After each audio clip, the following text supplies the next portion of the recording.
欢迎来到滴灌基础知识第二部分：系统设计与安装。开始设计滴灌系统之前，我们一定要制作一份农场的地图，使用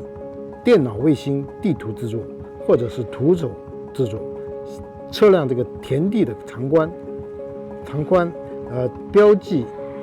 主滴灌与主阀门的位置，标记土地的坡度。利用重力优势设计灌溉系统，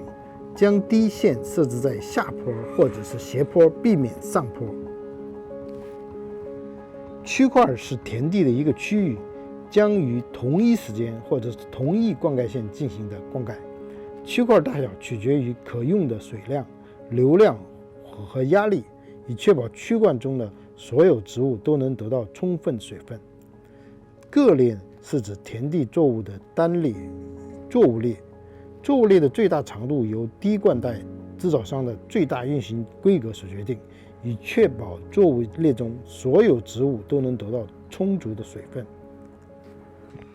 随时间变化，需要在同一田地种植不同作物。在耕作或者使用拖拉机耕作之前，需要确保该田地滴线容易移除，以便日后重新放置。在滴管上使用微型阀门或活塞来盖上孔，有利于灵活改变不同作物的间距。这个滴灌的最后一部分呢，我们要关的时候就要确保它容易打开。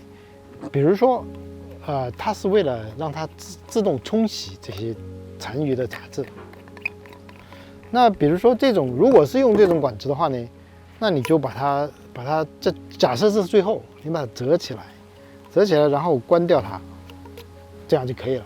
等到你冲洗的时候，你把它拆掉，它就自己就冲掉了。那么如果你这是管子，如果是这个 tape 的话呢，如果是这种带子的话呢，那我们就假设这是最后，那你就把它剪掉，在最后的地方你把它剪掉，然后大概折3折、1折、2折、3折，对吧？然后呢，把它捏扁一点，就是你最后你剪掉的这个部分呢，假设你最后剪掉的这一小部分呢，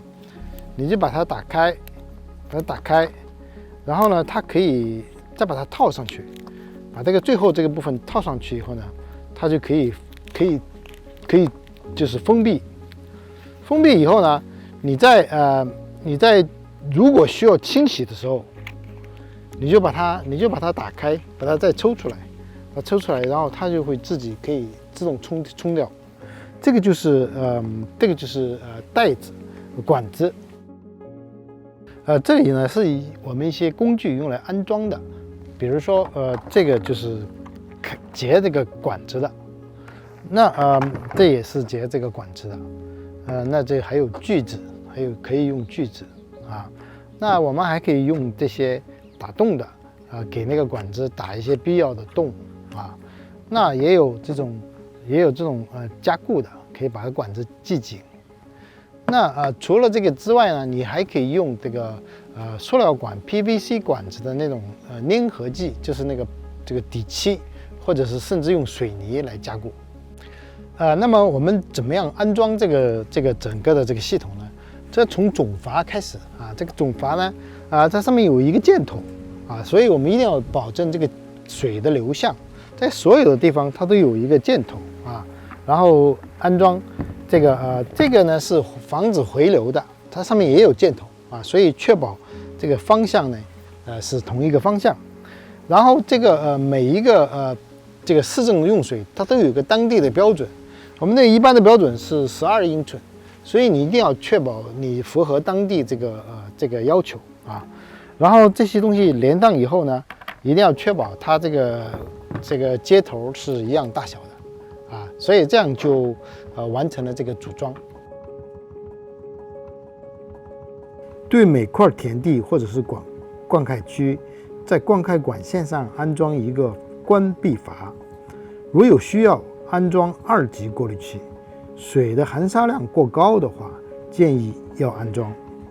安装压力器调调节器不要超过每个田地或者区块的滴线的最大压力，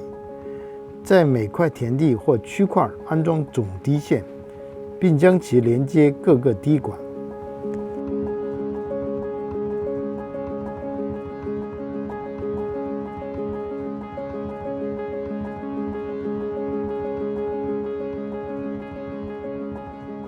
放置滴管的时候，滴头向上以减少堵塞。滴带或者滴管上面一般有标记，指示滴头在哪一边，仔细看也能找着。使用景观钉或在滴头之间定期堆土，从而让滴管保持在植物根部附近。使简单的设施，如一根杆子穿过滴灌带的中间部分，帮助滴灌带在缠绕的时候轻松解开。全部完成后呢，缓慢打开阀门来启动系统，检查是否有漏水。在压力达到所有滴管之前，系统需要一段时间才能启动，就是装满水。最后一步，在任何暴露的 PVC 管上使用乳胶漆，以防它在阳光下解降。希望这些视频对大家了解滴灌有所帮助。有关设计、安装以及系统维护，请参见第1部分和第3部分。感谢我们的社区合作伙伴以及美国农业部的合作关系，还有公众参与办公室 OPPE 为本视频制作以及相关参考资料提供的资金支持。该系列有英语、伊洛加语、汉语和泰语版本。如有更多有用知识呢，请参看视频当中的连接。